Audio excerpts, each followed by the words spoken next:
Hello there, travelers, and welcome to our story. My name is Kieran, and I am your guide to the world of Nazarene and many others, and I hope the volume balance is okay. Haven't set it up for this kind of thing in quite some time. And also haven't used this model in quite some time, actually. But hi. So we're doing something a little different today, something I haven't really done in a while. Volume is all good, glad to hear it. Good. And Kage, thank you for streaking.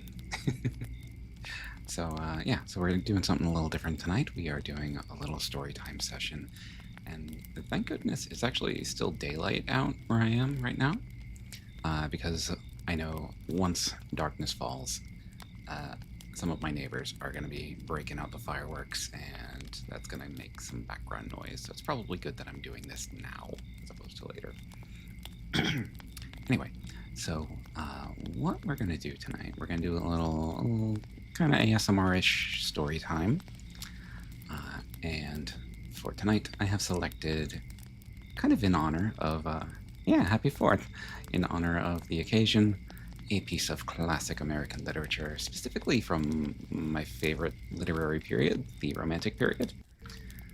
We're doing The Legend of Sleepy Hollow by Washington Irving. Hey, hi, Sai. How's it going? It's going pretty well here. So The Legend of Sleepy Hollow, obviously a very famous story, has a lot of pop culture that's inspired by it.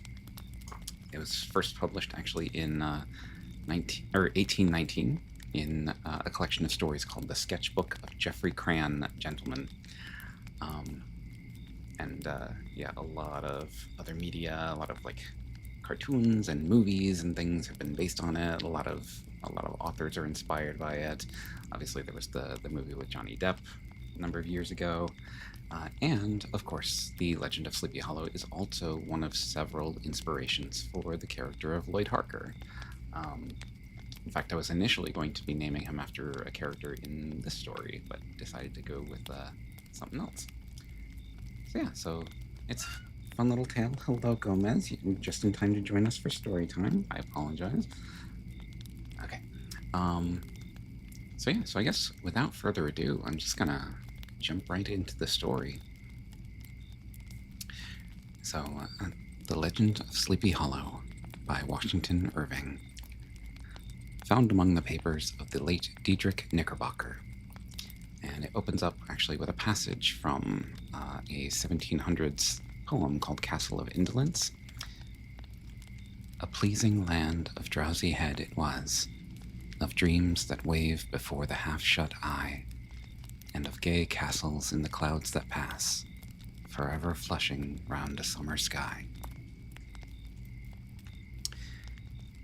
In the bosom of one of those spacious coves which indent the eastern shore of the Hudson, at that broad expansion of the river denominated by the ancient Dutch navigators the Tappan Zee, and where they always prudently shortened sail and implored the protection of St. Nicholas when they crossed, there lies a small market town or rural port, which by some is called Greensburg, but which is more generally and properly known by the name of Tarrytown.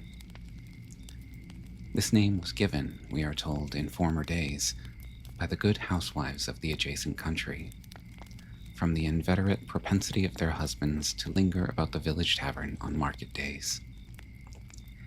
Be that as it may, I do not vouch for the fact, but merely advert to it, for the sake of being precise and authentic. Not far from this village, perhaps about 2 miles, there is a little valley, or rather lap of land among high hills, which is one of the quietest places in the whole world. A small brook glides through it, just murmur enough to lull one to repose, and the occasional whistle of a quail or tapping of a woodpecker is almost the only sound that ever breaks in upon the uniform tranquility. I recollect that, when a stripling, my first exploit in squirrel shooting was in a grove of tall walnut trees that shades one side of the valley. I had wandered into it at noontime, when all nature is peculiarly quiet, and was startled by the roar of my own gun as it broke the Sabbath stillness around and was prolonged and reverberated by the angry echoes. If I should wish for a retreat, whither I might steal from the world and its distractions, and dream quietly away the remnant of a troubled life, I know of none more promising than this little valley. From the listless repose of the place, and the peculiar character of its inhabitants, who are descendants from the original Dutch settlers, this sequestered glen has long been known by the name of Sleepy Hollow, and its rustic lads are called the Sleepy Hollow Boys throughout all the neighboring country. A drowsy, dreamy influence seems to hang over the land and to pervade the very atmosphere. Some say that the place was bewitched by a high German doctor during the early days of the settlement. Others that an old Indian chief, a prophet or wizard of his tribe, held his powwows there before the country was discovered by Master Hendrik Hudson.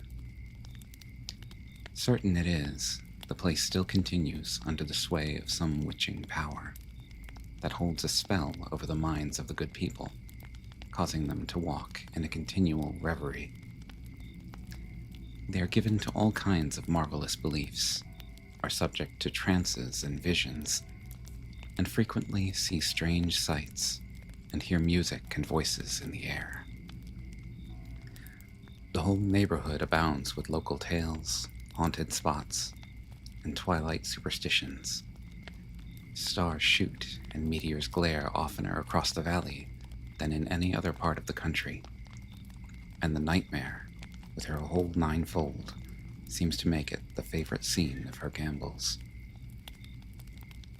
The dominant spirit, however, that haunts this enchanted region, and seems to be commander-in-chief of all powers of the air, is the apparition of a figure on horseback without a head. It is said by some to be the ghost of a Hessian trooper, whose head had been carried away by a cannonball in some nameless battle during the Revolutionary War, and who is ever and anon seen by the country folk, hurrying along in the gloom of night, as if on the wings of the wind. His haunts are not confined to the valley, but extend at times to the adjacent roads, and especially to the vicinity of a church at no great distance.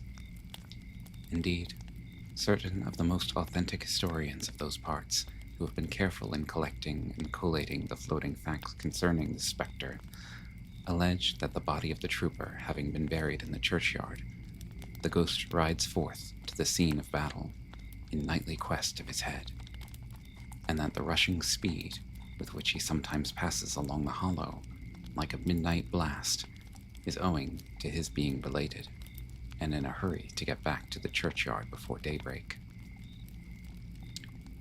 Such is the general purport of this legendary superstition, which has furnished materials for many a wild story in that region of shadows, and the spectre is known at all the country firesides by the name of the Headless Horseman of Sleepy Hollow. It is remarkable that the visionary propensity I have mentioned is not confined to the native inhabitants of the valley, but is unconsciously imbibed by everyone who resides there for a time. However wide awake they may have been before they entered that sleepy region, they are sure in a little while to inhale the witching influence of the air and begin to grow imaginative, to dream dreams and see apparitions. I mention this peaceful spot with all possible laud, for it is in such little retired Dutch valleys, found here and there embosomed in the great state of New York, that population, manners, and customs remain fixed, while the great torrent of migration and improvement, which is making such incessant changes in other parts of this restless country, sweeps by them unobserved. They are like those little nooks of still water which border a rapid stream, where we may see the straw and bubble riding quietly at anchor, or slowly revolving in their mimic harbor, undisturbed by the rush of the passing current. Though many years have elapsed since I trod the drowsy shades of Sleepy Hollow, yet I question whether I should not still find the same trees and the same families vegetating in its sheltered bosom.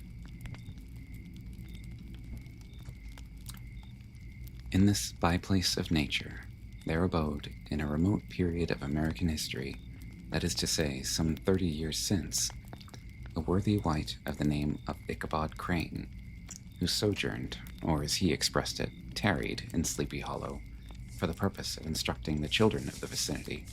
If you'll excuse me, I have to deal with a cat who's being very rude. One moment.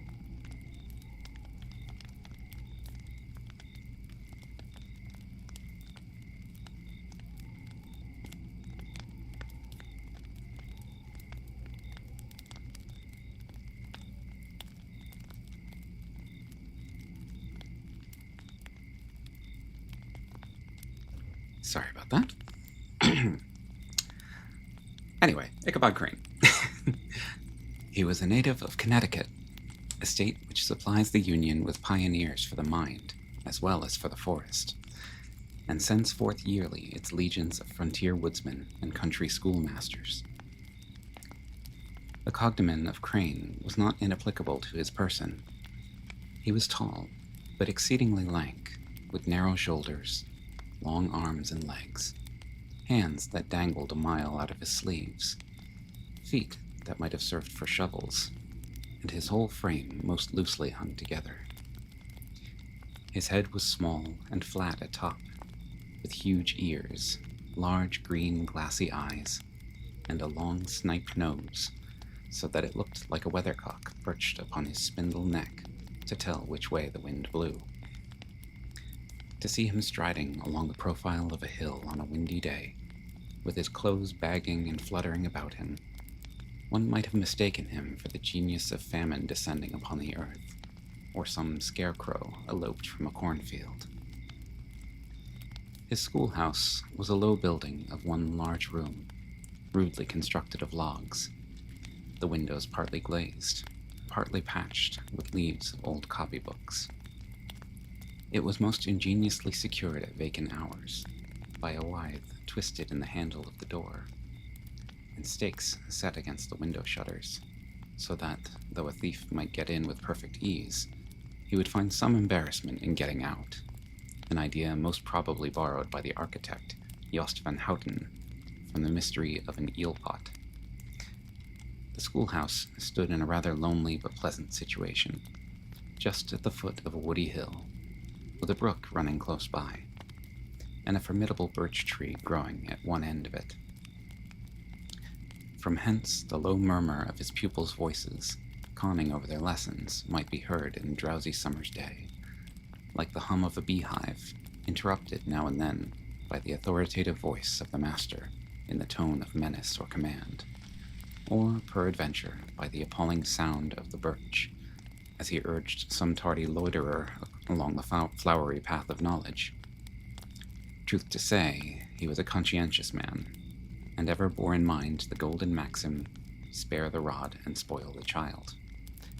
Ichabod Crane's scholars certainly were not spoiled. I would not have it imagined, however, that he was one of those cruel potentates of the school, who joy in the smart of their subjects. On the contrary, he administered justice with discrimination rather than severity, taking the burden off the backs of the weak, and laying it on those of the strong.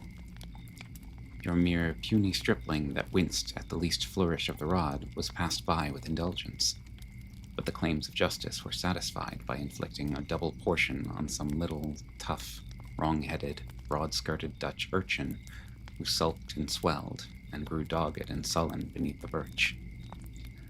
All this he called doing his duty by their parents, and he never inflicted a chastisement without following it by the assurance, so consolatory to the smarting urchin that he would remember it and thank him for it the longest day he had to live.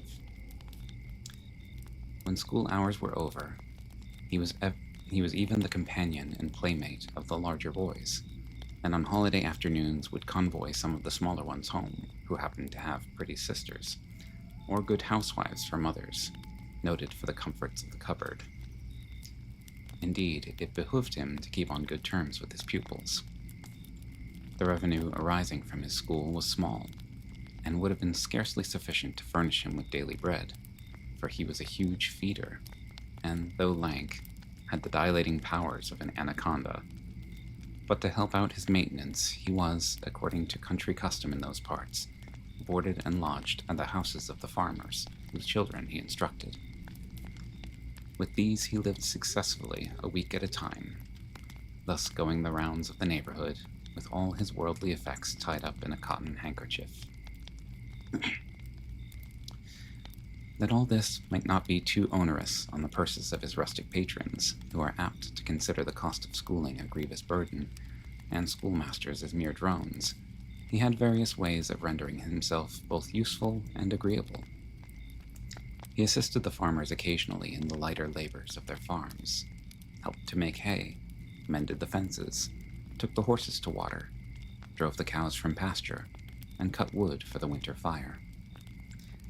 He laid aside, too, all the dominant dignity and absolute sway with which he lorded it in his little empire, the school, and became wonderfully gentle and ingratiating.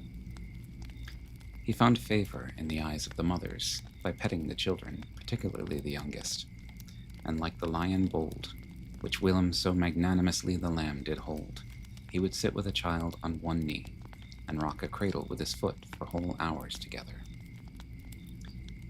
In addition to his other vocations, he was the singing master of the neighborhood, and picked up many bright shillings by instructing the young folks in psalmody. It was a matter of no little vanity to him, on Sundays, to take his station in front of the church gallery, with a band of chosen singers, where, in his own mind, he completely carried away the palm from the parson. Certain it is, his voice resounded far above all the rest of the congregation, and there are peculiar quavers still to be heard in that church, and which may even be heard half a mile off, quite to the opposite side of the mill pond on a still Sunday morning, which are said to be legitimately descended from the nose of Ichabod Crane. Thus, by divers little makeshifts in that ingenious way which is commonly denominated by hook and by crook, the worthy pedagogue got on tolerably enough, and was thought by all who understood nothing of the labor of head work to have a wonderfully easy life of it.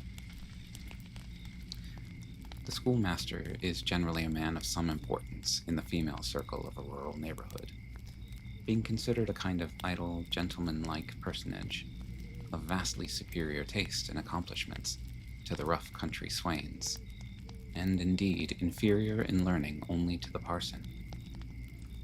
His appearance, therefore, is apt to occasion some little stir at the tea-table of a farmhouse, and the addition of a supernumerary dish of cakes or sweetmeats, or peradventure the parade of a silver teapot.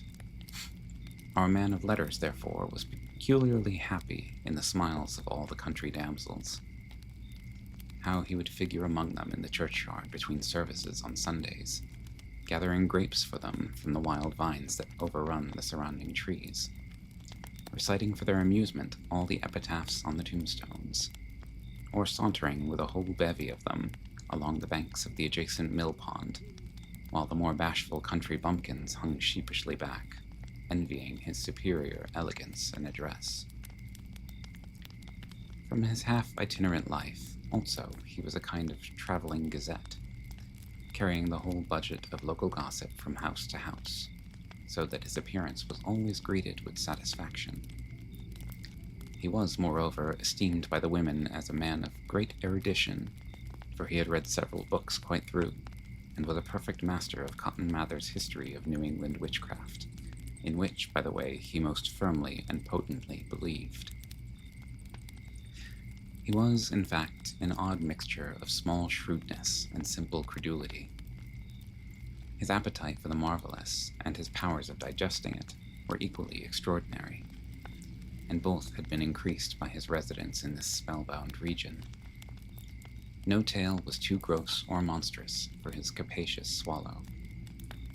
It was often his delight, after his school was dismissed in the afternoon, to stretch himself on the rich bed of clover, bordering the little brook that whimpered by his schoolhouse, and there con over old Mather's direful tales, until the gathering dusk of the evening made the printed page a mere mist before his eyes.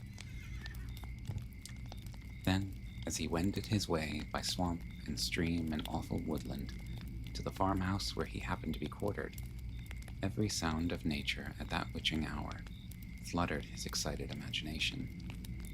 The moan of the whippoorwill from the hillside, the boding cry of the tree-toad, that harbinger of storm, the dreary hooting of the screech owl, or the sudden rustling in the thicket of the birds frightened from their roost.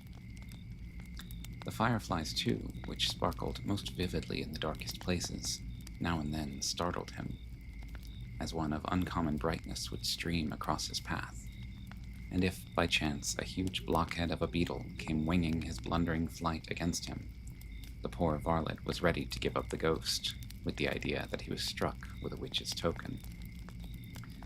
His only resource on such occasions, either to drown thought or drive away evil spirits, was to sing psalm tunes, and the good people of Sleepy Hollow, as they sat by their doors of an evening, were often filled with awe at hearing his nasal melody, in linked sweetness long drawn out, floating from the distant hill or along the dusky road. Another of his sources of fearful pleasure was to pass long winter evenings with the old Dutch wives, as they sat spinning by the fire, with a row of apples roasting and spluttering along the hearth, and listen to their marvelous tales of ghosts and goblins, and haunted fields, and haunted brooks, and haunted bridges, and haunted houses, and particularly of the headless horseman, or galloping Hessian of the Hollow, as they sometimes called him.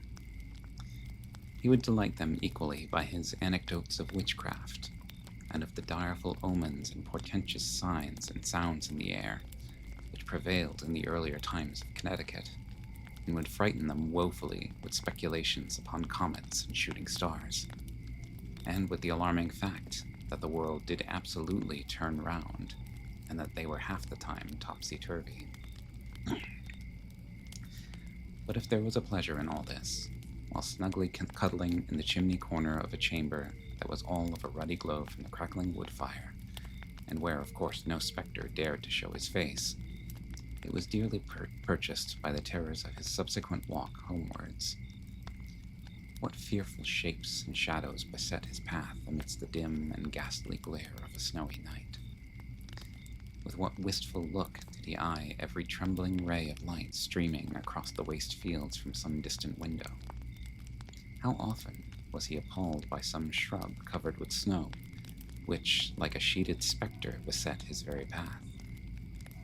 How often did he shrink with curdling awe at the sound of his own steps on the frosty crust beneath his feet, and dread to look over his shoulder, lest he should behold some uncouth being tramping close behind him.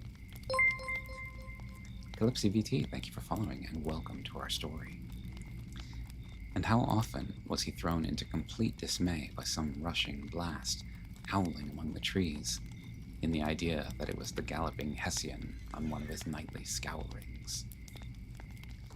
All these, however, were mere terrors of the night, phantoms of the mind that walk in darkness, and though he has seen many spectres in his time, and been more than once beset by Satan in divers shapes, in his lonely perambulations, yet daylight put an end to all these evils, and he would have passed a pleasant life of it, in spite of the devil and all his works, if his path had not been crossed by a being that causes more perplexity to mortal man than ghosts, goblins, and the whole race of witches put together, and that was a woman. Scared of a shrub covered in snow? Yeah, he's a bit skittish. Among the musical disciples who assembled, one evening in each week to receive his instructions in psalmody, was Katrina van Tassel, the daughter and only child of a substantial Dutch farmer. She was a blooming lass of fresh 18, plump as a partridge, ripe and melting and rosy-cheeked as one of her father's peaches, and universally famed not merely for her beauty, but her vast expectations. She was withal a little of a coquette, as might be perceived even in her dress, which was a mixture of ancient and modern fashions, as most suited to set off her charms. She wore the ornaments of pure yellow gold, which her great-great-grandmother had brought over from Sardin, the tempting stomacher of the olden time, and withal a provokingly short petticoat to display the prettiest foot and ankle in the country round. Ichabod Crane had a soft and foolish heart toward the sex, and it is not to be wondered at that so tempting a morsel soon found favor in his eyes, more especially after he had visited her in her paternal mansion. Old Baltus Van Tassel was a perfect picture of a thriving, contented, liberal-hearted farmer. He seldom, it is true, sent either his eyes or his thoughts beyond the boundaries of his own farm, but within those everything was snug, happy, and well-conditioned. He was satisfied with his wealth, but not proud of it, and piqued himself upon the hearty abundance rather than the style in which he lived. His stronghold was situated on the banks of the Hudson, in one of those green, sheltered, fertile nooks in which the Dutch farmers are so fond of nestling. A great elm tree spread its broad branches over it, at the foot of which bubbled up a spring of the softest and sweetest water in a little well formed of a barrel, and then stole sparkling away through the grass to a neighboring brook that bubbled along among alders and dwarf willows. Hard by the farmhouse was a vast barn that might have served for a church, every window and crevice of which seemed bursting forth with the treasures of the farm. The flail was busily resounding within it from morning to night. Swallows and martins skimmed twittering above the eaves, and rows of pigeons, some with one eye turned up as if watching the weather, some with their heads under their wings or buried in their bosoms, and others swelling and cooing and bowing about their dames, were enjoying the sunshine on the roof. Sleek, unwieldy porkers were grunting in the repose and abundance of their pens, whence sallied forth now and then troops of sucking pigs, as if to snuff the air. A stately squadron of snowy geese were riding in an adjoining pond, convoying whole fleets of ducks. Regiments of turkeys were gobbling about the farmyard, and guinea fowls fretting about it, like ill-tempered housewives, with their peevish, discontented cry. Before the barn door strutted the gallant cock, that pattern of a husband, a warrior and a fine gentleman, clapping his burnished wings and crowing in the pride and gladness of his heart, sometimes tearing up the earth with his feet, and then generously calling his ever-hungry family of wives and children to enjoy the rich morsel which he had discovered. The pedagogue's mouth watered as he looked upon this sumptuous promise of luxurious winter fare. In his devouring mind's eye, he pictured to himself every roasting pig running about with a pudding in his belly and an apple in his mouth. The pigeons were snugly put to bed in a comfortable pie and tucked in with a coverlet of crust. The geese were swimming in their own gravy, and the ducks pairing cozily in dishes like snug married couples with a decent competency of onion sauce. In the porkers he saw carved out the future sleek side of bacon and juicy relishing ham. Not a turkey but he beheld daintily trussed up, with its gizzard under its wing, and, peradventure, a necklace of savory sausages. And even bright Chanticleer himself lay sprawling on his back, in a side dish, with uplifted claws, as if craving that quarter which his chivalrous spirit disdained to ask while living. As the enraptured Ichabod fancied all this, and as he rolled his great green eyes over the fat meadowlands, the rich fields of wheat, of rye, of buckwheat, and Indian corn, and the orchards burthened with ruddy fruit which surrounded the warm tenement of Van Tassel, his heart yearned after the damsel who was to inherit these domains, and his imagination expanded with the idea how they might readily turned into cash, and the money invested in immense tracts of wild land, and shingle palaces in the wilderness. Nay, his busy fancy already realized his hopes, and presented to him the blooming Katrina, with a whole family of children, mounted on the top of a wagon loaded with household trumpery, with pots and kettles dangling beneath, and he beheld himself bestriding a pacing mare with a colt at her heels, setting out for Kentucky, Tennessee, or the Lord knows where. When he entered the house, the conquest of his heart was complete. It was one of those spacious farmhouses with high-ridged but lowly sloping roofs, built in the style handed down from the first Dutch settlers, the low projecting eaves forming a piazza along the front, capable of being closed up in bad weather.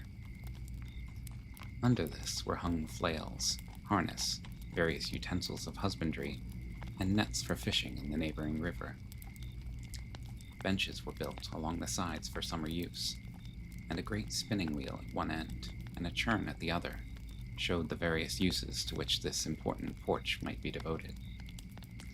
From this piazza, the wondering Ichabod entered the hall, which formed the center of the mansion and the place of usual residence.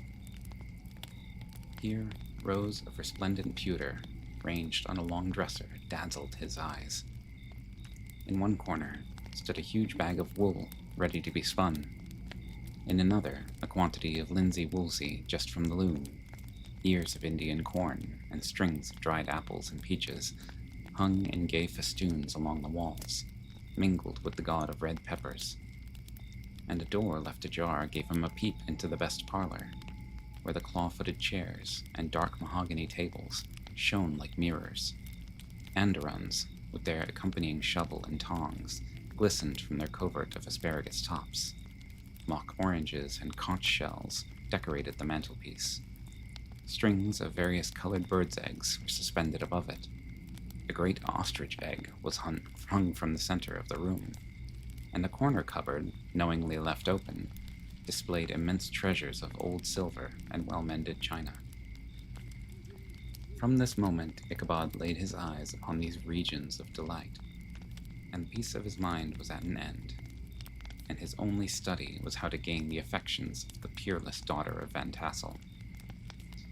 In this enterprise, however, he had more real difficulties than generally fell to the lot of a knight-errant of yore, who seldom had anything but giants, enchanters, fiery dragons, and such like easily conquered adversaries to contend with, and had to make his way merely through gates of iron and brass, and walls of adamant, to the castle keep, where the lady of his heart was confined, all which he achieved as easily as a man would carve his way to the center of a Christmas pie, and then the lady gave him her hand as a matter of course.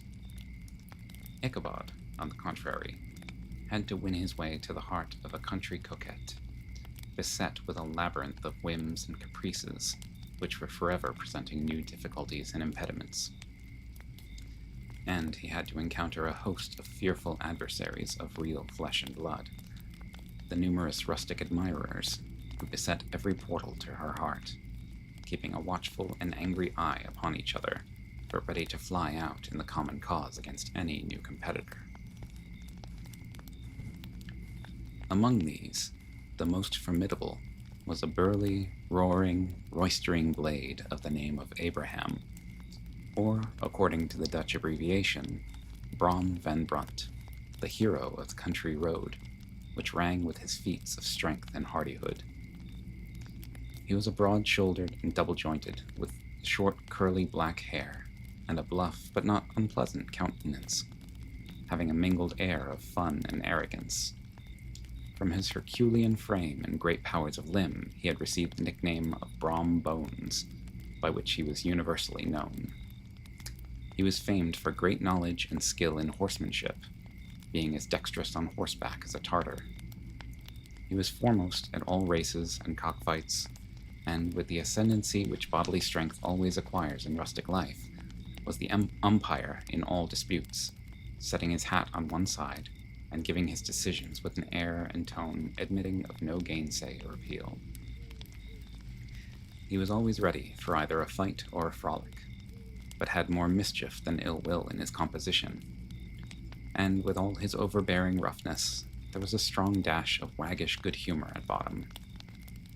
He had 3 or 4 boon companions, who regarded him as their model, and at the head of whom he scoured the country, attending every scene of feud or merriment for miles round. In cold weather, he was distinguished by a fur cap, surmounted with a flaunting fox's tail. And when the folks at a country gathering described this well-known crest at a distance, whisking about among a squad of hard riders, they always stood by for a squall. Sometimes his crew would be heard dashing along past the farmhouses at midnight, with whoop and halloo, like a troop of Don Cossacks. And the old dames, startled out of their sleep, would listen for a moment till the hurry-scurry had clattered by, and then exclaim, "Aye, there goes Brom Bones and his gang." The neighbors looked upon him with a mixture of awe, admiration, and goodwill. And when any madcap prank or rustic brawl occurred in the vicinity, always shook their heads, and warranted Brom Bones was at the bottom of it. This rantipole hero had for some time singled out the blooming Katrina for the object of his uncouth gallantries, and though his amorous toyings were something like the gentle caresses and endearments of a bear, yet it was whispered that she did not altogether discourage his hopes. Certain it is, his advances were signals for rival candidates to retire, who felt no inclination to cross a lion in his amours, insomuch that when his horse was seen tied to Van Tassel's paling on a Sunday night, a sure sign that his master was courting, or as it is termed, sparking within, all other suitors passed by in despair, and carried the war into other quarters. Such was the formidable rival with whom Ichabod Crane had to contend, and, considering all things, a stouter man than he would have shrunk from the competition, and a wiser man would have despaired. He had, however, a happy mixture of pliability and perseverance in his nature. He was in form and spirit like a supplejack, yielding but tough. Though he bent, he never broke, and though he bowed beneath the slightest pressure, yet the moment it was away, jerk, he was as erect and carried his head as high as ever. To have taken the field openly against his rival would have been madness, for he was not a man to be thwarted in his amours, any more than that stormy lover Achilles. Ichabod, therefore, made his advances in a quiet and gently insinuating manner. Under cover of his character of singing master, he made frequent visits at the farmhouse. Not that he had anything to apprehend from the meddlesome interference of parents, which is so often a stumbling block in the path of lovers. Walt Van Tassel was an easy, indulgent soul. He loved his daughter better even than his pipe, and like a reasonable man and an excellent father, let her have her way in everything. His notable little wife, too, had enough to do to attend to her housekeeping and manage her poultry, for, as she sagely observed, ducks and geese are foolish things and must be looked after, but girls can take care of themselves. Thus, while the busy dame bustled about the house or plied her spinning wheel at one end of the piazza, honest Bolt would sit smoking his evening pipe at the other, watching the achievements of a little wooden warrior, who, armed with a sword in each hand, was most valiantly fighting the wind on the pinnacle of the barn. In the meantime, Ichabod would carry on his suit with the daughter by the side of the spring under the great elm, or sauntering along in the twilight, that hour so favorable to the lover's eloquence. I profess not to know how women's hearts are wooed and won. To me, they have always been matters of riddle and admiration. Some seem to have but one vulnerable point, or door of access, while others have 1,000 avenues and may be captured in 1,000 different ways. It is a great triumph of skill to gain the former, but a still greater proof of generalship to maintain possession of the latter, for the man must battle for his fortress at every door and window. He who wins 1,000 common hearts is therefore entitled to some renown, but he who keeps undisputed sway over the heart of a coquette is indeed a hero. Certain it is, this was not the case with the redoubtable Brom Bones, and from the moment Ichabod Crane made his advances, the interests of the former evidently declined. His horse was no longer seen tied to the palings on Sunday nights, and a deadly feud gradually arose between him and the preceptor of Sleepy Hollow. Brom, who had a degree of rough chivalry in his nature, would feign to have carried matters to open warfare, and have settled their pretensions to the lady according to the mode of those most concise and simple reasoners, knights errant of yore by single combat. But Ichabod was too conscious of the superior might of his adversary to enter the lists against him. He had overheard a boast of Bones, that he would double the schoolmaster up and lay him on a shelf of his own schoolhouse, and he was too wary to give him an opportunity. There was something extremely provoking in this obstinately pacific system. It left Brom no alternative but to draw upon the funds of rustic waggery in his disposition, and to play off boorish practical jokes upon his rival. Ichabod became the object of whimsical persecution to Bones and his gang of rough riders. They harried his hitherto peaceful domains. Oh, Valen, thank you so much for the raid. Hello, welcome raiders. Hold on, let me give you a little shout out here.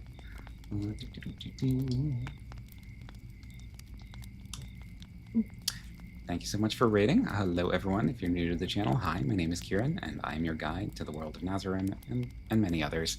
I'm a fantasy writer, model painter, and comfy specialist, and tonight we're doing a little story time. We are in the midst of reading The Legend of Sleepy Hollow by Washington Irving, very classic bit of American literature. So if you're up for a little comfy story time, by all means, settle in. Hello, welcome everybody. Marianne, thank you for following, and welcome to our story. Oh, Lotus Spirit, thank you for following. Welcome to our story. Rage, thank you for following. Welcome to our story. Oh my gosh.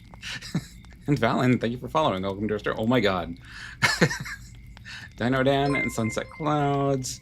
And Annie Why Not Sushi, Nico Owl, Webkins Crypt. Thank you for following, everybody. Welcome to our story. My gosh. Hopefully I got everyone's names. And thank you so much for the hydrate. I could use that right now. Because I've been reading nonstop for almost an hour. Wow, that happened. Welcome everyone. So yeah, so we're, my gosh, so many notifications. So yeah, so we're oh, thank you so much, Dino. I really appreciate it. So yeah, so we're, how far are we in? We are about halfway through the story, actually. So we've been reading about the schoolmaster Ichabod Crane, who has his eyes set upon the lovely Katrina Van Tassel, who's the daughter of a wealthy farmer, and that has brought him into conflict with Brom, who is another suitor who has his eyes on Katrina. So we're just reading a little bit about that. Sorry if it's down. Oh, don't worry at all. I had no idea what to expect. I haven't done many storytime sessions like these lately, so I had no expectations, and this was a very pleasant surprise. So welcome again, everyone. And without further ado, on with the tale. Let's see, where was I? Yes, there is indeed some a little bit of a love triangle in this story. All right, so let's see. Blah, blah, blah. Yes. So yeah. So Brom is not kind of competing openly with Ichabod, but has decided to play a series of practical jokes on him, and that's where we're at. So Ichabod became the object of whimsical persecution to Bones and his gang of rough riders. They harried his hitherto peaceful domains, smoked out his singing school by stopping up the chimney, broke into the schoolhouse at night in spite of its formidable fastenings of withe and window stakes, and turned everything topsy-turvy, so that the poor schoolmaster began to think all the witches in the country held their meetings there. But what was still more annoying, Brom took all opportunities of turning him into ridicule in presence of his mistress, and had a scoundrel dog whom he taught to whine in the most ludicrous manner, and introduced as a rival of Ichabod's to instruct her in psalmody. In this way, matters went on for some time, without producing any material effect on the relative situation of the contending powers. On a fine autumnal afternoon, Ichabod, in pensive mood, sat enthroned on the lofty stool from whence he usually watched all the concerns of his little literary realm. In his hand he swayed a ferule, that scepter of despotic power, The birch of justice reposed on 3 nails behind the throne, a constant terror to evildoers, while on the desk before him might be seen sundry contraband articles and prohibited weapons, detected upon the persons of idle urchins, such as half-munched apples, pop guns, whirligigs, fly cages, and whole legions of rampant little paper gamecocks. Apparently, there had been some appalling act of justice recently inflicted, for his scholars were all busily intent upon their books, or slyly whispering behind them, with one eye kept upon the master. And a kind of buzzing stillness reigned throughout the schoolroom. It was suddenly interrupted by the appearance of a man in tow-cloth jacket and trousers, a round-crowned fragment of a hat like the cap of Mercury, and mounted on the back of a ragged, wild, half-broken colt, which he managed with a rope by way of halter. He came clattering up to the school door, with an invitation to Ichabod to attend a merrymaking or quilting frolic, to be held that evening at Mynheer Van Tassel's. Leading voice is very soothing, thank you. And having delivered his message with that air of importance and effort at fine language which a man is apt to display on petty embassies of the kind, he dashed over the brook and was seen scampering away up the hollow, full of the importance and hurry of his mission. All was now bustle and hubbub in the late, quiet schoolroom. The scholars were hurried through their lessons, without stopping at trifles. Those who were nimble skipped over half with impunity, and those who were tardy had a smart application now and then in the rear, to quicken their speed or help them over a tall word. Books were flung aside without being put away on the shelves, inkstands were overturned, benches thrown down, and the whole school was turned loose an hour before the usual time, bursting forth like a legion of young imps, yelping and racketing about the green in joy at their early emancipation. The gallant Ichabod now spent at least an extra half-hour at his toilet, brushing and furbishing up his best, an indeed only suit of rusty black, and arranging his locks by a bit of broken looking-glass that hung up in the schoolhouse. That he might make his appearance before his mistress in the true style of a cavalier, he borrowed a horse from the farmer with whom he was domiciliated. You like this cozy atmosphere? I'm glad. A choleric old Dutchman of the name Hans van Ripper, and thus gallantly mounted, issued forth like a knight-errant in quest of adventures. But it is meet I should, in the true spirit of romantic story, give some account of the looks and equipments of my hero and his steed. The animal he bestrode was a broken-down plough-horse that had outlived almost everything but his viciousness. He was gaunt and shagged, with a ewe neck and a head like a hammer. His rusty mane and tail were tangled and knotted with burrs. One eye had lost its pupil and was glaring and spectral, but the other had the gleam of a genuine devil in it. Still, he must have had fire and metal in his day, if we may judge from the name he bore of Gunpowder. He had, in fact, been a favorite steed of his master's, the choleric Van Ripper, who was a furious rider, and had infused very probably some of his own spirit into the animal. For, old and broken down as he looked, there was more of the lurking devil in him than in any young filly in the country. Ichabod was a suitable figure for such a steed. He rode with short stirrups, which brought his knees nearly up to the pommel of the saddle. His sharp elbows stuck out like grasshoppers. He carried his whip perpendicularly in his hand like a scepter, and as his horse jogged on, the motion of his arms was not unlike the flapping of a pair of wings. A small wool hat rested on top of his nose, for so the scanty tip of forehead might be called, and the skirts of his black coat fluttered out almost to the horse's tail. Such was the appearance of Ichabod and his steed, as they shambled out of the gate of Hans van Ripper, and it was altogether such an apparition as is seldom to be met with in broad daylight. It was, as I have said, a fine autumnal day. The sky was clear and serene, and nature wore that rich and golden livery which we always associate with the idea of abundance. The forests had put on their sober brown and yellow, while some trees of the tenderer kind had been nipped by the frosts into brilliant dyes of orange, purple, and scarlet. Streaming files of wild ducks began to make their appearance high in the air. The bark of the squirrel might be heard from the groves of beech and hickory nuts, and the pensive whistle of the quail at intervals from the neighboring stubble field. The small birds were taking their farewell banquets. In the fullness of their revelry, they fluttered, chirping and frolicking from bush to bush and tree to tree, capricious from the very profusion and variety around them.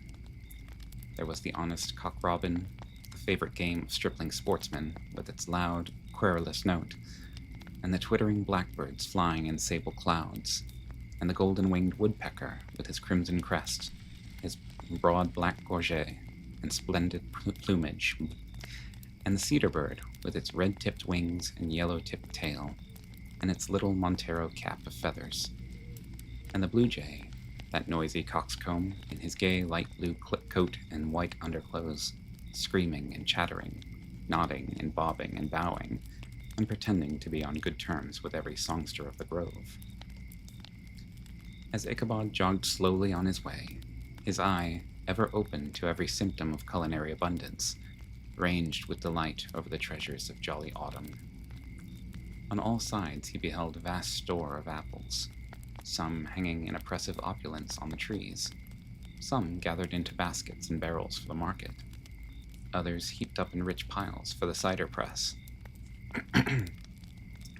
Farther on he beheld great fields of Indian corn, with its golden ears peeping from their leafy coverts, and holding out the promise of cakes and hasty pudding, and the yellow pumpkins lying beneath them, turning up their fair round bellies to the sun, and giving ample prospects of the most luxurious of pies. And anon he passed the fragrant buckwheat fields, breathing the odor of the beehive, and as he beheld them, soft anticipations stole over his mind of dainty slapjacks, well buttered, and garnished with honey or treacle by the delicate little dimpled hand of Katrina Van Tassel. Thus, feeding his mind with many sweet thoughts and sugared suppositions, he journeyed along the sides of a range of hills which look out upon some of the goodliest scenes of the mighty Hudson. The sun gradually wheeled his broad disk down into the west. The wide bosom of the Tappan Zee lay motionless and glassy, excepting that here and there a gentle undulation waved and prolonged the blue shadow of the distant mountain. A few amber clouds floated in the sky, without a breath of air to move them. The horizon was of a fine golden tint, changing gradually into a pure apple green, and from that into the deep blue of the mid-heaven. A slanting ray lingered on the woody crests of the precipices that overhung some parts of the river, giving greater depth to the dark gray and purple of their rocky sides. A sloop was loitering in the distance, dropping slowly down with the tide, her sail hanging uselessly against the mast, and as the reflection of the sky gleamed along the still water, it seemed as if the vessel was suspended in the air. It was toward evening that Ichabod arrived at the castle of the Heer Van Tassel, which he found thronged with the pride and flower of the adjacent country. Old farmers, a spare, leathern-faced race in homespun coats and breeches, blue stockings, huge shoes, and magnificent pewter buckles, their brisk withered little dames, in close-crimped caps, long-waisted short gowns, homespun petticoats, with scissors and pincushions, and gay calico pockets hanging on the outside. Buxom lasses, almost as antiquated as their mothers, excepting where a straw hat, a fine ribbon, or perhaps a white frock, gave symptoms of city innovation.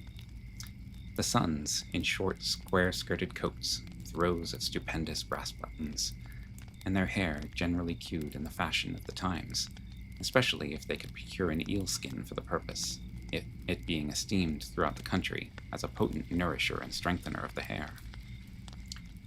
Brom Bones, however, was the hero of the scene, having come to the gathering on his favorite steed, Daredevil, a creature like himself, full of mettle and mischief, and which no one but himself could manage.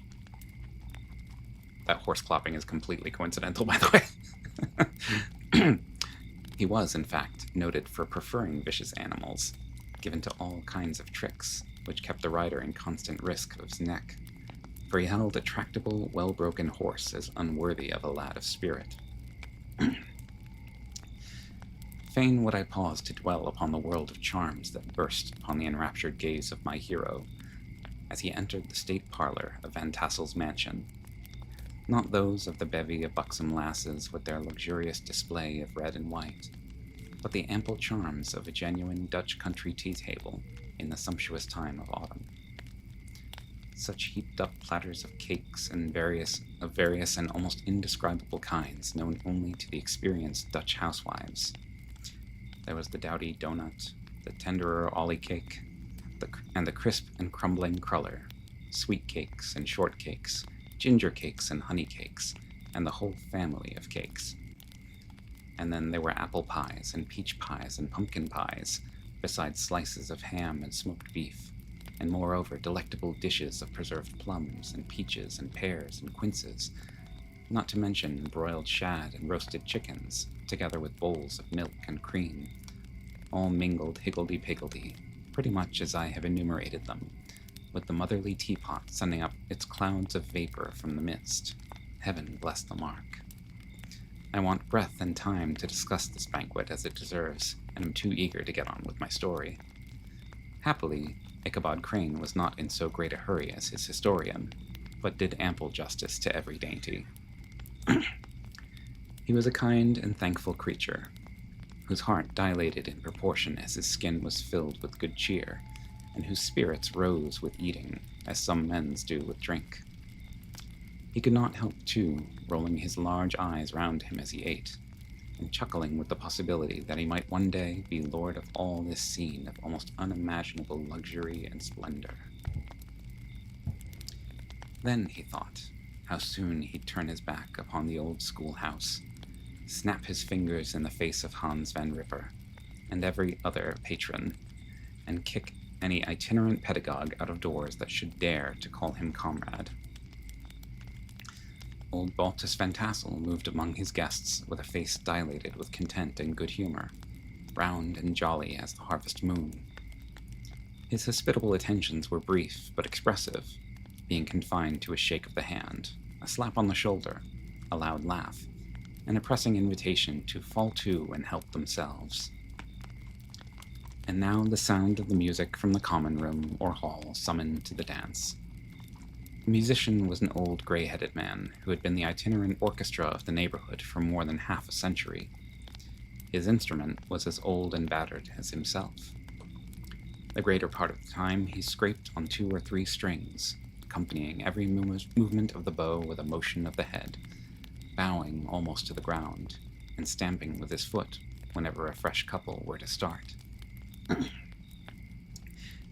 Ichabod prided himself upon his dancing as much upon his vocal powers. Not a limb, not a fiber about him was idle, and thank you so much for the hydration. I sigh. And to have seen his loosely hung frame in full motion and clattering about the room, you would have thought St. Vitus himself, that blessed patron of the dance, was figuring before you in person. He was the admiration of all the men who, having gathered of all ages and sizes from the farm and the neighborhood, stood forming a pyramid of shining faces at every door and window, gazing with delight at the scene, rolling their white eyeballs and showing grinning rows of ivory from ear to ear. How could the flogger of urchins be otherwise than animated and joyous? The lady of his heart was his partner in the dance, and smiling graciously in reply to all his amorous oglings, while Brom Bones, sorely smitten with love and jealousy, sat brooding by himself in one corner. When the dance was at an end, Ichabod was attracted to a knot of the sager folks, who, with old Van Tassel, sat smoking at one end of the piazza, gossiping over former times, and drawing out long stories about the war.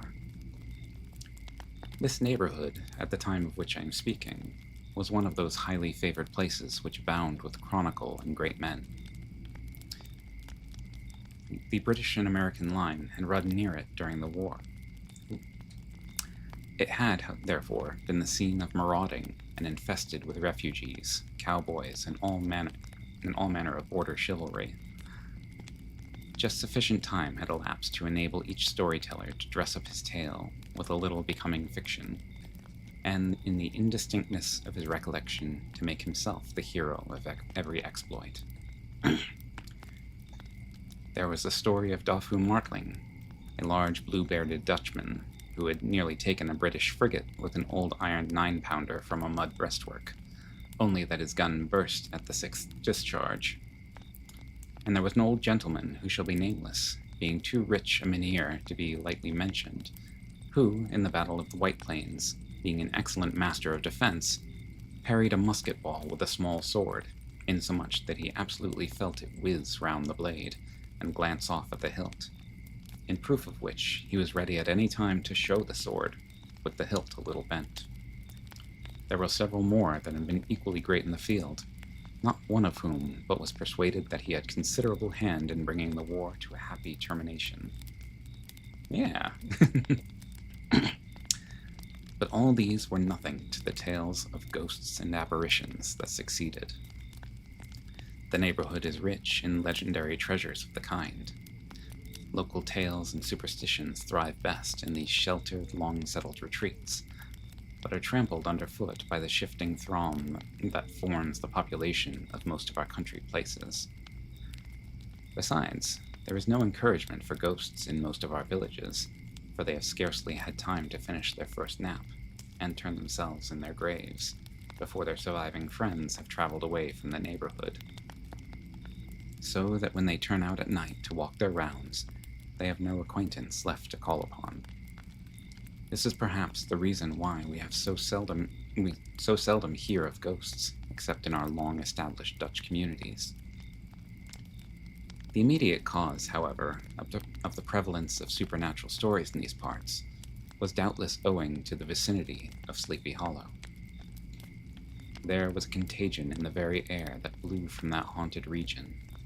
It breathed forth an atmosphere of dreams and fancies, infecting all the land. Several of the Sleepy Hollow people were present at Van Tassel's, and, as usual, were doling out their wild and wonderful legends.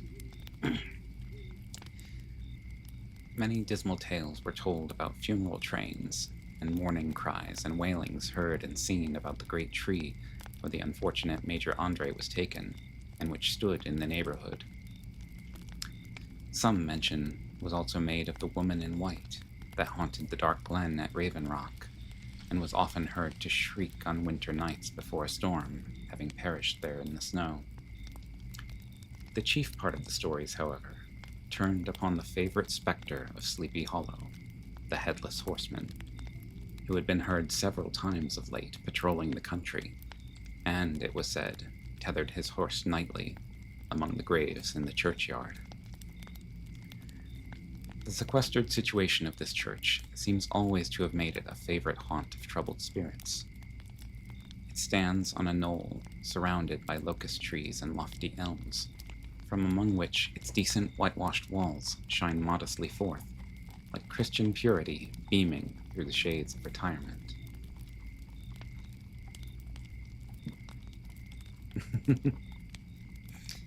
A gentle slope descends from it to a silver sheet of water, bordered by high trees, between which peeps may be caught at the blue hills of the Hudson.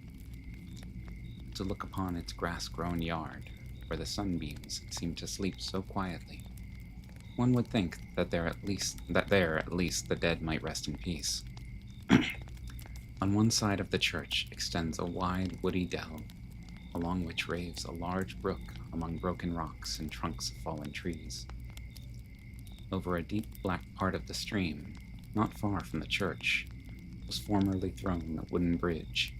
The road that led to it, and the bridge itself, were thickly shaded by overhanging trees, which cast a gloom about it even in the daytime, but occasioned a fearful darkness at night. This was one of the favorite haunts of the Headless Horseman, and the place where he was most frequently encountered. The tale was told of old Brower, a most heretical disbeliever in ghosts, how he met the horseman returning from his foray into Sleepy Hollow, and was obliged to get up behind him.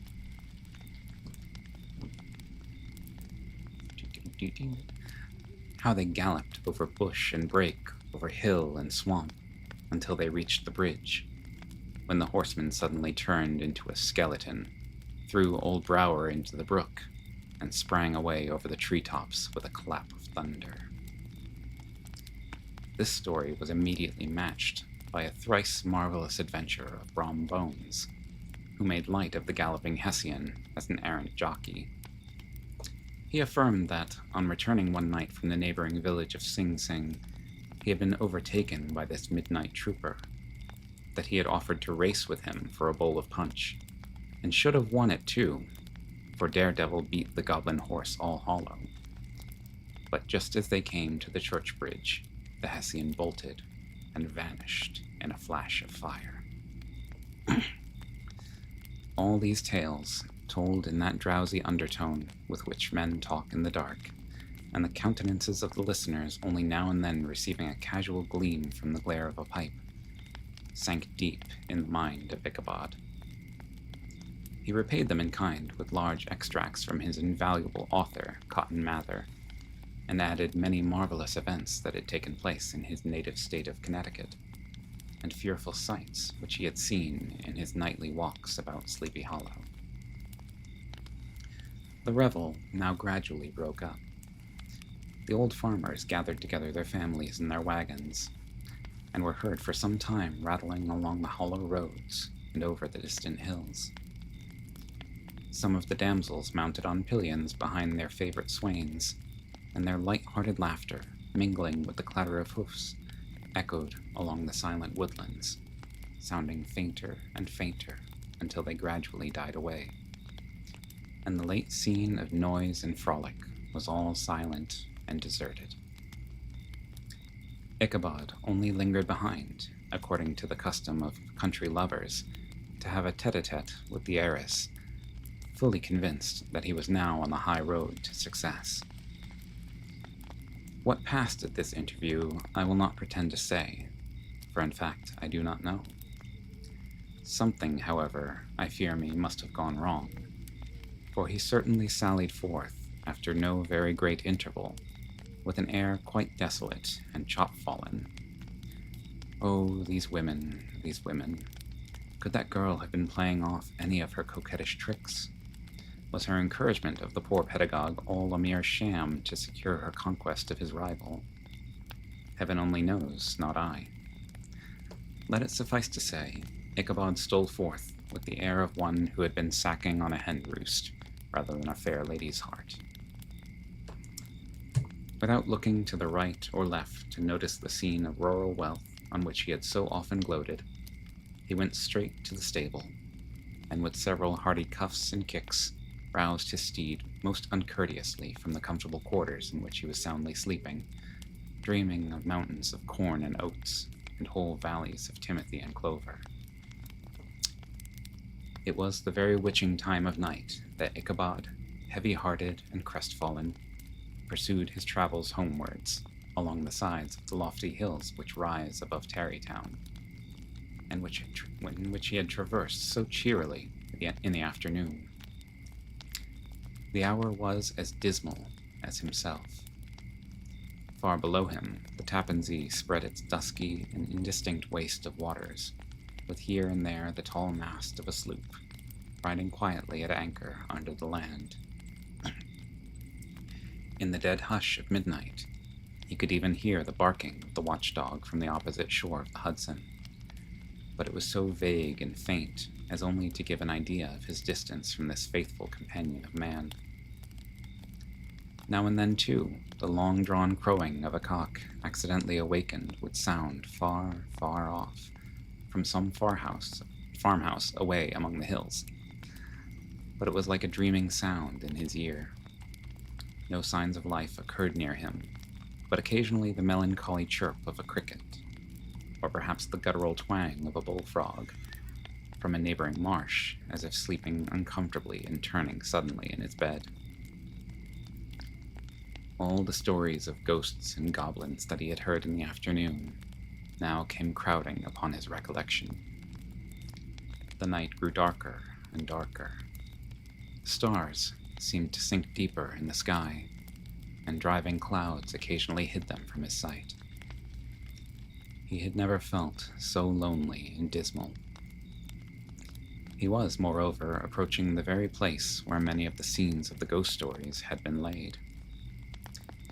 In the center of the road stood an enormous tulip tree, which towered like a giant above all the other trees of the neighborhood and formed a kind of landmark. Its limbs were gnarled and fantastic, large enough to form trunks for ordinary trees, twisting down almost to the earth and rising again into the air. It was connected with the tragical story of the unfortunate Andre, who had been taken prisoner hard by, and was universally known by the name of Major Andre's tree. The common people regarded it with a mixture of respect and superstition, partly out of sympathy for the fate of its ill-starred namesake, and partly from the tales of strange sights and doleful lamentations told concerning it. As Ichabod approached this fearful tree, he began to whistle. He thought his whistle was answered. It was but a blast sweeping sharply through the dry branches. As he approached a little nearer, he thought he saw something white hanging in the midst of the tree. He paused and ceased whistling, but on looking more narrowly, perceived that it was a place where the tree had been scathed by lightning, and the white wood laid bare. Suddenly, he heard a groan. His teeth chattered, and his knees smote against the saddle. It was but the rubbing of one huge bough upon another, as they were swayed about by the breeze. He passed the tree in safety, but new perils lay before him. About 200 yards from the tree, a small brook crossed the road, and ran into a marshy and thickly wooded glen, known by the name of Wiley's Swamp. A few rough logs, laid side by side, served for a bridge over this stream. On that side of the road where the brook entered the wood, a group of oaks and chestnuts, matted thick with wild grapevines, threw a cavernous gloom over it. To pass this bridge was the severest trial. It was at this identical spot that the unfortunate Andre was captured, and under the covert of those chestnuts and vines were the sturdy yeomen concealed who surprised him. This has ever been considered a haunted stream, and fearful are the feelings of the schoolboy who has to pass it alone after dark. As he approached the stream, his heart began to thump. He summoned up, however, all his resolution, gave his horse half a score of kicks in the ribs, and attempted to dash briskly across the bridge. But instead of starting forward, the perverse old animal made a lateral movement, and ran broadside against the fence. Ichabod, whose fears increased with the delay, jerked the reins on either side, and kicked lustily with the contrary foot. It was all in vain. His steed started, it is true, but it was only to plunge to the opposite side of the road, into a thicket of brambles and alder bushes. The schoolmaster now bestowed both whip and heel upon the starveling ribs of the old gunpowder, who dashed forward, snuffling and snorting, but came to a stand just by the bridge, with a suddenness that nearly sent his rider sprawling over his head. Just at this moment, a plashy tramp by the side of the bridge caught the sensitive ear of Ichabod.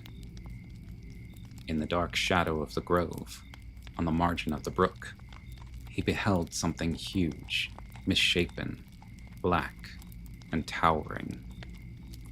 It stirred not, but seemed gathered up in the gloom, like some gigantic monster ready to spring upon the traveler. The hair of the affrighted pedagogue rose upon his head with terror. What was to be done? To turn and fly was now too late. And besides, what chance was there of escaping ghost or goblin, if such it was, which could ride upon the wings of the wind. Summoning up, therefore, a show of courage, he demanded in stammering accents, "Who are you?" He received no reply. He repeated his demand in a still more agitated voice. Still, there was no answer.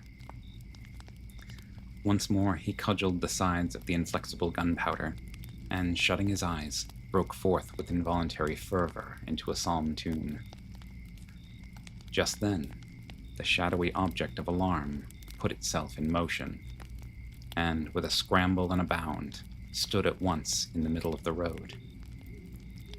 Though the night was dark and dismal, yet the form of the unknown might now in some degree be ascertained.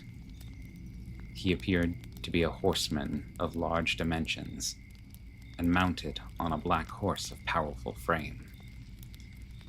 He made no offer of molestation or sociability, but kept aloof on one side of the road, jogging along the blind side of old Gunpowder, who had now got over his fright and waywardness. Ichabod, who had no relish for this strange midnight companion, and bethought himself of the adventure of Brom Bones with the galloping Hessian, now quickened his steed in hopes of leaving him behind. The stranger, however, quickened his horse to an equal pace. Ichabod pulled up and fell into a walk, thinking to lag behind. The other did the same. His heart began to sink within him. He endeavored to resume his psalm tune, but his parched tongue clove to the roof of his mouth, and he could not utter a stave.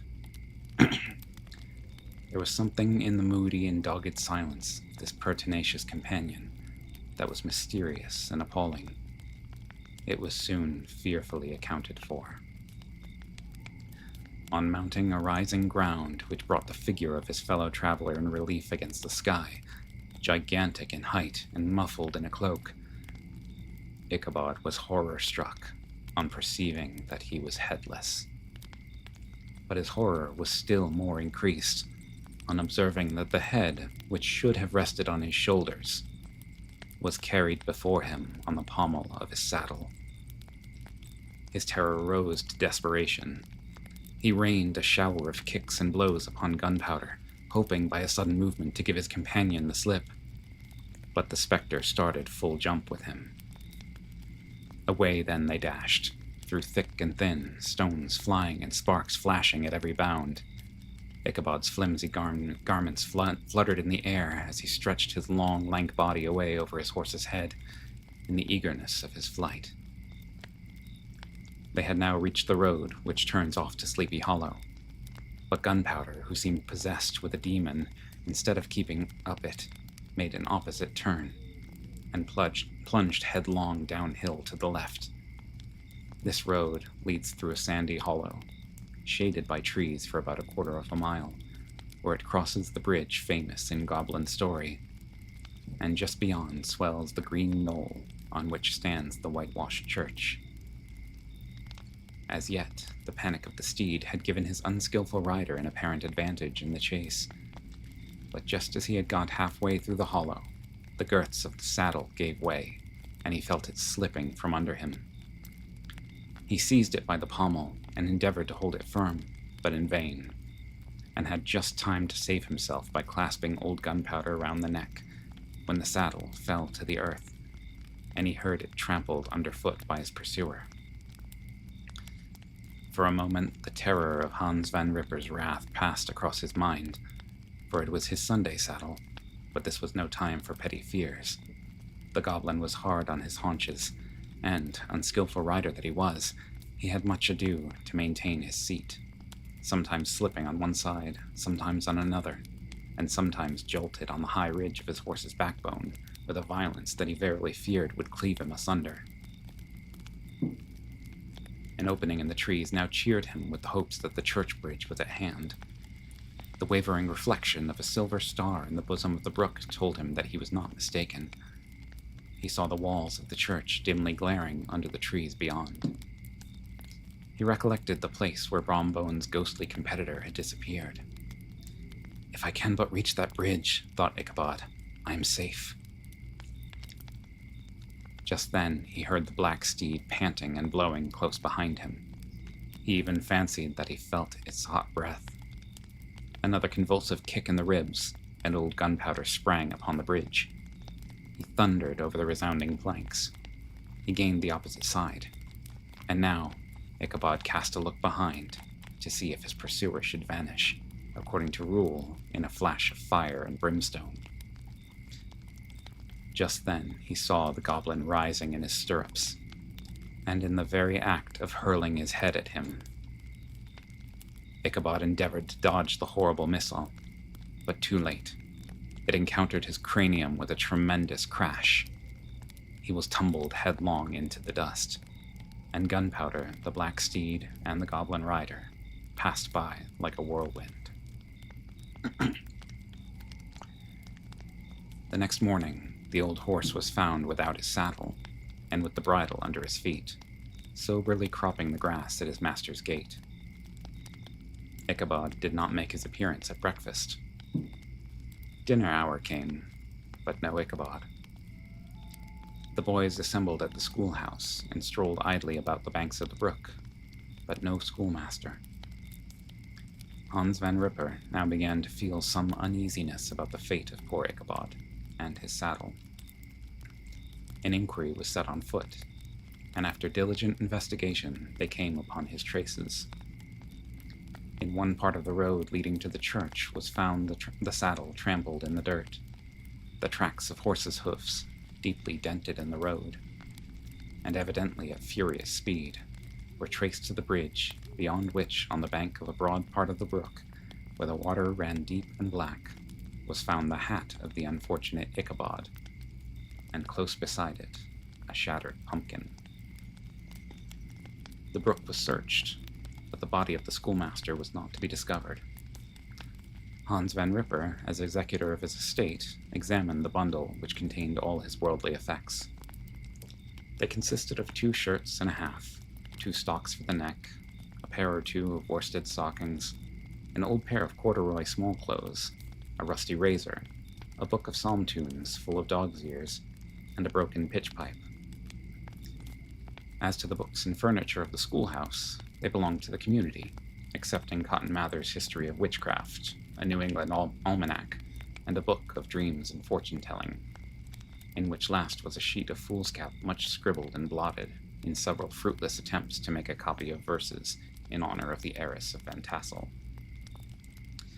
These magic books and the poetic scrawl were forthwith consigned to the flames by Hans Van Ripper, who from that time forward determined to send his children no more to school, observing that he never knew any good come of the same reading and writing. Whatever money the schoolmaster possessed, and he had received his quarter's pay but a day or 2 before, he must have had about his person at the time of his disappearance. The mysterious event caused much speculation at the church on the following Sunday. Knots of gazers and gossips were collected in the churchyard, at the bridge, and at the spot where the hat and pumpkin had been found.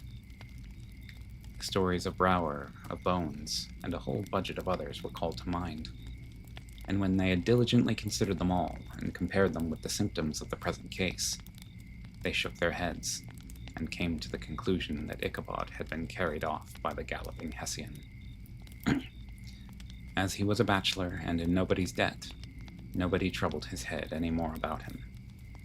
The school was removed to a different quarter of the hollow, and another pedagogue reigned in his stead. It is true, an old farmer who had been down to New York on a visit several years after, and from whom this account of the ghostly adventure was received, brought home the intelligence that Ichabod Crane was still alive, that he had left the neighborhood, partly through fear of the goblin and Hans Van Ripper, and partly in mortification at having been suddenly dismissed by the heiress, that he had changed his quarters to a distant part of the country, had kept school and studied law at the same time, had been admitted to the bar, turned politician, electioneered, written for the newspapers, and finally been made a justice of the 10-pound court. Brom Bones, too, who shortly after his rival's disappearance conducted the blooming Katrina in triumph to the altar, was observed to look exceedingly knowing whenever the story of Ichabod was related. and always burst into a hearty laugh at the mention of the pumpkin, which led some to suspect that he knew more about the matter than he chose to tell. The old country wives, however, who are the best judges of these matters, maintain to this day that Ichabod was spirited away by supernatural means, and it is a favorite story often told about the neighborhood round the winter evening fire. The bridge became more than ever an object of superstitious awe, and that may be the reason why the road has been altered of late years, so as to approach the church by the border of the mill pond. The schoolhouse, being deserted, soon fell to decay, and was reported to be haunted by the ghost of the unfortunate pedagogue. And the ploughboy, loitering homeward of a still summer evening, has often fancied his voice at a distance, chanting a melancholy psalm tune among the tranquil solitudes of Sleepy Hollow. And that was The Legend of Sleepy Hollow by Washington Irving. So, a little bit different from the movie.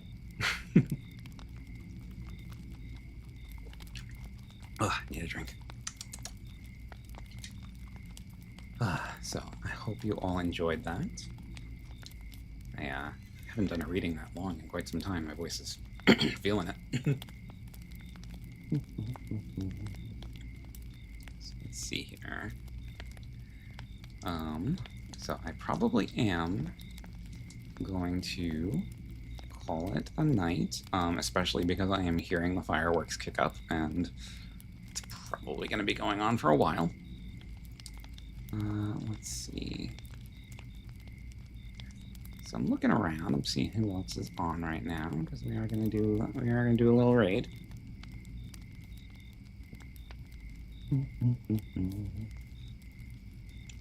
What is this person doing?